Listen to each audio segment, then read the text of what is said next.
Good morning, everyone. So, this is a fourth part, and in this series, अभी तक हमने 3 topics complete कर लिए हैं, including president, vice president and preamble. So जो जिन लोगों को भी इसमें प्रॉब्लम है तो वो वीडियोस देख सकते हैं. सो नेक्स्ट हमारा आता है काउंसिल ऑफ मिनिस्टर. ये भी पार्ट 5 का है ऑफ द कॉन्स्टिट्यूशन, और ये आता है हमारा यूनियन एग्जीक्यूटिव्स में. सो अब इसको थोड़ा सा डिटेल में डिस्कशन करते हैं, और मैं बार बार आपको रिमाइंडर की तरह याद दिला रही हूँ एक कि जो भी हम टॉपिक पढ़ते हैं या जो भी चीज़ें पढ़ते हैं, ये सारा का सारा सिर्फ और सिर्फ प्रीलिम्स ओरिएंटेड है, फर्स्ट थिंग. और इसके रिगार्डिंग आपको क्वेश्चंस अटेम्प्ट करने बहुत ज़्यादा ज़रूरी हैं, चाहे फिर वो यूपीएससी के CAPF के हो गए, CDS के हो गए हैं, या फिर यूपीएससी का जो प्रीलिम्स आता है, ठीक है, इसके रिगार्डिंग है. तो सारे के सारे प्लीज़ क्वेश्चंस अटेम्प्ट करते रहिएगा. और ये टॉपिक ऐसे ही स्टार्ट करते हैं. किसी को किसी भी तरह का डाउट होता है तो प्लीज़ कमेंट सेक्शन में आप बोल सकते हैं, ये बता सकते हैं, और हम स्पेसिफिक टॉपिक भी डील कर लेंगे. सबसे पहले हम बात करेंगे काउंसिल ऑफ मिनिस्टर्स की. इसके अंदर हमारा आता है cabinet minister, minister of states and deputy minister.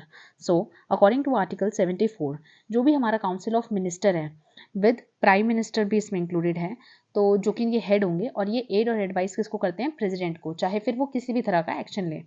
44 constitutional amendment act आया था 1978 के अंदर, जो कि इन पे ये कंपल्शन लगाता है कि ठीक है, अगर प्रेसिडेंट को कोई भी एक्शन लेना है तो वो एड एंड एडवाइस किसकी मानेंगे? काउंसिल ऑफ मिनिस्टर और पीएम की. सो आर्टिकल 72 के अंदर यही चीज़ है कि इसको, इनकी एडवाइस, जो काउंसिल ऑफ मिनिस्टर है, इनकी एडवाइस को आप ना तो किसी तरीके से इंक्वायरी कर सकते हैं किसी भी कोर्ट में, और बस यही चीज़ है.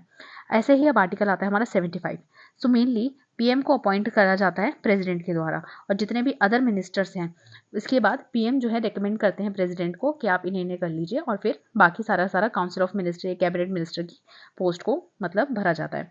ऐसे ही 75A के पार्ट में क्या है कि total number of minister should not be more than 15%, जो भी लोकसभा की स्ट्रेंथ है, ठीक है. और ये हमारे किस में ऐड किया था? 91 कॉन्स्टिट्यूशनल अमेंडमेंट एक्ट आया था, तब ये हमारा आया था. दैट मीन्स ये ओरिजिनल कॉन्स्टिट्यूशन में हमारा प्रेजेंट ही नहीं था, और ये बाद में हमें ऐड किया गया. ऐसे ही जो मिनिस्टर्स का टर्म है, ये किसके ऊपर डिपेंड करता है? Pleasure of president. कई बार आता है कि इतने टर्म का उनका रहता है, लोकसभा का जितना टर्म है, लेकिन ऐसा नहीं होता. लोकसभा राज्यसभा दोनों का टर्म अलग अलग है, तो इसीलिए ये प्लेजर ऑफ प्रेसिडेंट की, जब भी मिनिस्टर की बात आई है, काउंसिल ऑफ मिनिस्टर की बात, जो लोकसभा का ही एक पार्ट है, ठीक है.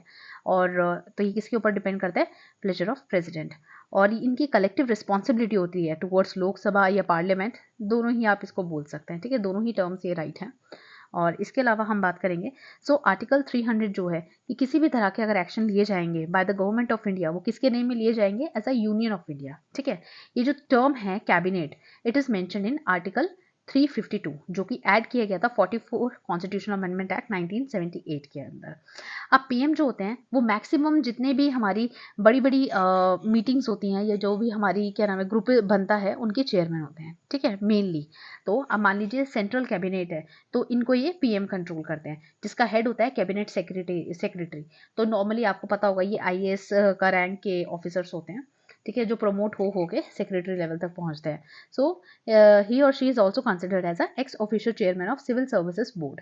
अब अगर पीएम को रिजाइन करना है तो वो हमें देते हैं प्रेसिडेंट को, और ये आर्टिकल 78 के अंदर पीएम की रिस्पॉन्सिबिलिटी बन जाती है कि जितने भी डिसीजन लिए गए हैं, मान लीजिए कोई भी क्लोज मीटिंग के अंदर, तो वो सारे के सारे डिसीजन को अब काउंसिल ऑफ मिनिस्टर्स के साथ डिस्कस किया जाए.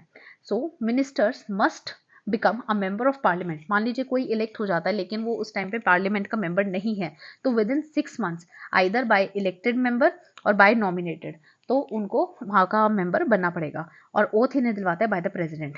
सो इनिशियली जब इंडिपेंडेंस हुआ था, उस टाइम पे हमारे काउंसिल ऑफ मिनिस्टर्स सिर्फ 18 थे, जो कि एट प्रेजेंट 2023-24 में अगर देखा जाए तो इट इज़ 52. दैट इज मतलब it should not be more than 15%.